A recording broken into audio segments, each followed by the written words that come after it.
সুপ্রভাত বন্ধুরা। আজ হলো 30 নভেম্বর রবিবার।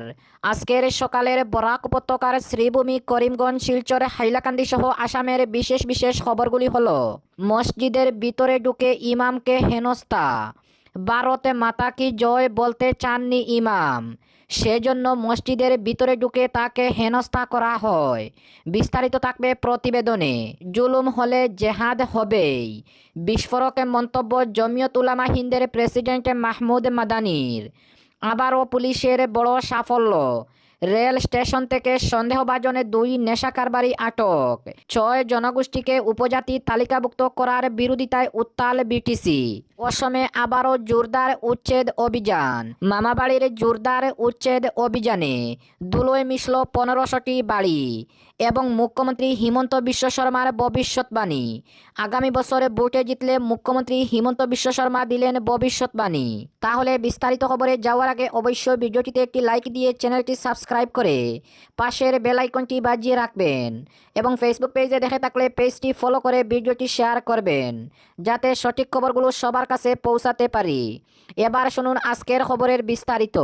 প্রথম খবর, মসজিদের ভিতরে ঢুকে ইমামকে হেনস্থা। ভারত মাতা কি জয় বলতে চাননি ইমাম, সেজন্য তাকে মসজিদের ভিতরে ঢুকেই হেনস্থা করা হয়। ভারত মাতা কি জয় বলতে নারাজ ছিলেন ইমাম, কিন্তু তাকে তা বলতেই হবে। এ নিয়েই বিরোধকে কেন্দ্র করে তুলকালাম অবস্থা। মসজিদে ঢুকে ইমামের সঙ্গে ঝামেলায় জড়ালেন অরুণাচল প্রদেশের আদিবাসী যুব সমিতির 2 নেতা। ঘটনাটি অরুণাচল প্রদেশের নাহারলাগুনের জামা মসজিদের ভিতরে। গত 27 নভেম্বরে ধারণ করা ওই ঘটনার ভিডিওতে দেখা যাচ্ছে ইমামের সঙ্গে নেতাদের বসটার মধ্যে প্রচুর লোক জড়ো হয়েছেন। উত্তেজনা দ্রুত বৃদ্ধি পাচ্ছে এবং ভারত মাতাকে জয় স্লোগান আরও জুড়ে জুড়ে দেওয়া হচ্ছে। তর্কের সময় লিয়াকতকে বলতে শোনা যায়, প্রত্যেক মুসলিম সন্ত্রাসী নয়, তবে প্রতিটি সন্ত্রাসী কেন মুসলিম, যা মসজিদের পরিস্থিতিকে জটিল করে তোলে। ইমাম তার অবস্থানে অটল থেকে বলেন, ইন্ডিয়া জিন্দাবাদ হি কাফি হে, ভারত মাতা কি জয় নাহি বলেঙ্গে হাম। ইমামকে আরও ব্যাখ্যা করতে শোনা যাচ্ছে যে তিনি হিন্দুস্তান কি জয় বা ইন্ডিয়া কি জয় বলতে পারেন, কিন্তু ভারত মাতা ব্যবহার করবেন না, কারণ তিনি বলেন যে একজন ব্যক্তির জন্মদাত্রী একমাত্র আসল মা। এপিআইওয়াই অরুণাচল প্রদেশের অবৈধ অধিবাসন বৃদ্ধির বিরুদ্ধে গত 1 মাস ধরে প্রচার চালাচ্ছে।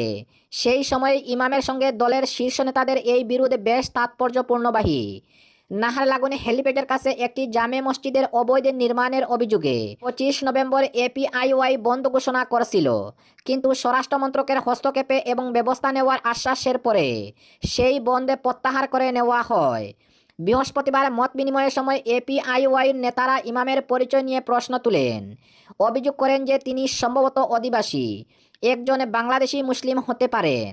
ইমাম 1873 সালের বেঙ্গল ইস্টার্ন ফ্রন্টিয়ার রেগুলেশন অ্যাক্টের অধীনে প্রয়োজনীয় ইনার লাইন পারমিট ছাড়াই সুরক্ষিত রাজ্যে প্রবেশ করেছিলেন।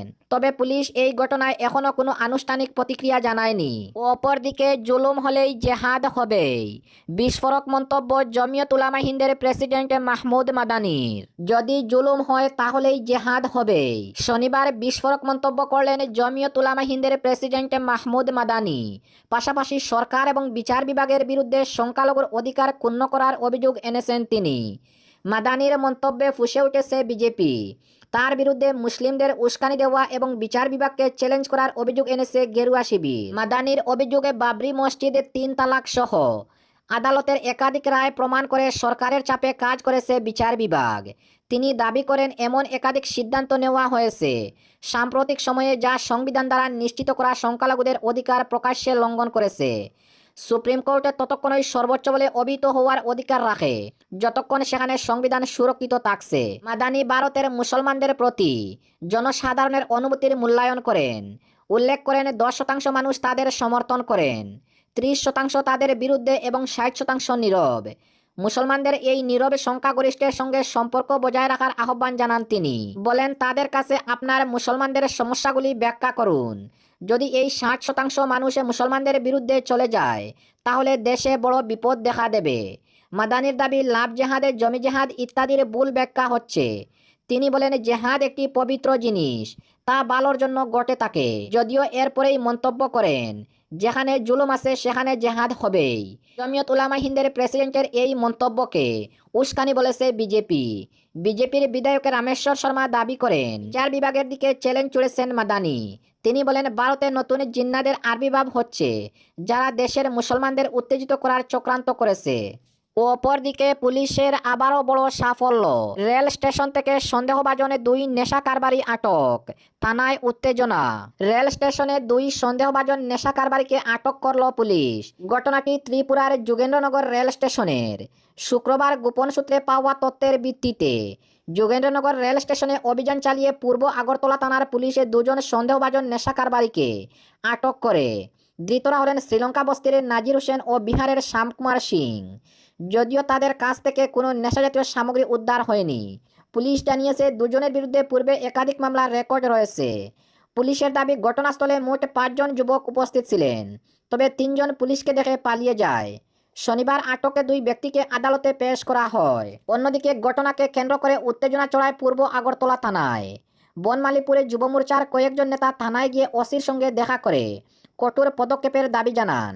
যুব মোর্চার অভিযোগ, বিরোধী দলের এক বিধায়ক নাকি থানায় বসেই আটক 2 সন্দেহভাজনকে ছাড়িয়ে নেওয়ার চেষ্টা করেছেন।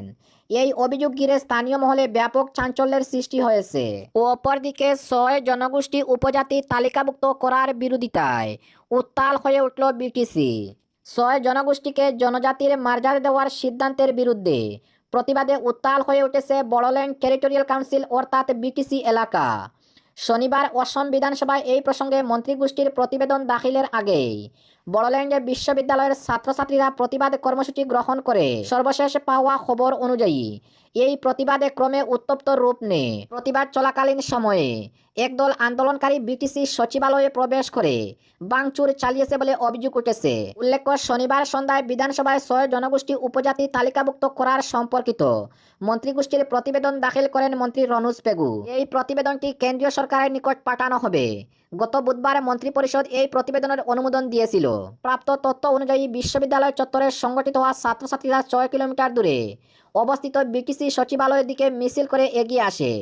সচিবালয়ের সামনে তারা 6 জনগোষ্ঠীর জনজাতিকরণের বিরোধিতা করে এবং তীব্র বিক্ষোভ প্রদর্শন করে। এ সময় কিছু বিক্ষোভকারী ব্যারিকেড ভেঙে সচিবালয়ের ভেতরে ঢুকে আসবাবপত্র ভাঙচুর করেছে বলে অভিযোগ পাওয়া গেছে। অন্যদিকে পরিস্থিতি নিয়ন্ত্রণে আনতে ঘটনাস্থলে অতিরিক্ত নিরাপত্তা বাহিনী মোতায়েন করা হয়েছে।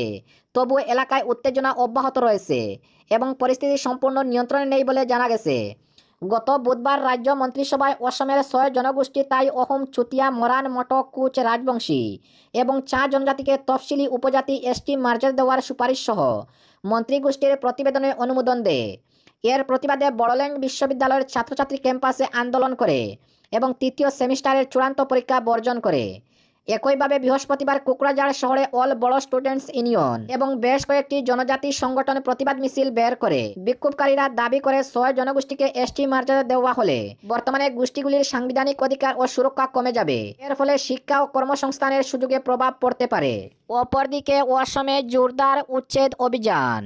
মামাবাড়ির জোরদার উচ্ছেদ অভিযানে ধুলোয় মিশল 1500টি বাড়ি। অসমের নোয়াগাঁও জেলার লুতুমারি রিজার্ভড ফরেস্টে চলেছে উচ্ছেদ অভিযান। বুলডোজারের গর্জনে কেঁপে উঠছে গোটা এলাকা, যেখানে প্রায় 1500টি বাড়ি ধ্বংস হয়ে গেছে। বনভূমি দখল করে এই অঞ্চলে বসবাস চলছিল বছরের পর বছর। অসমের মুখ্যমন্ত্রী তথা অসমের মামা হিমন্ত বিশ্ব শর্মার নেতৃত্বে এই উচ্ছেদ অভিযানে ধুলোয় মিশে গেছে হাজার হাজার বাড়ি। তার সঙ্গে মুখ্যমন্ত্রী হিমন্ত বিশ্ব শর্মা ঘোষণা করেছেন, একবার উচ্ছেদ হলে এদের ভোটার আইডিও এই এলাকা থেকে বাতিল হয়ে যাবে এবং ভোটার আইডি গেলে আধার, প্যান, আয়ুষ্মান, বিদ্যুৎ সংযোগ সব সরকারি সুবিধা চলে যাবে। এই সিদ্ধান্ত রাজনৈতিক ও মানবিক মহলে ঝড় তুলেছে।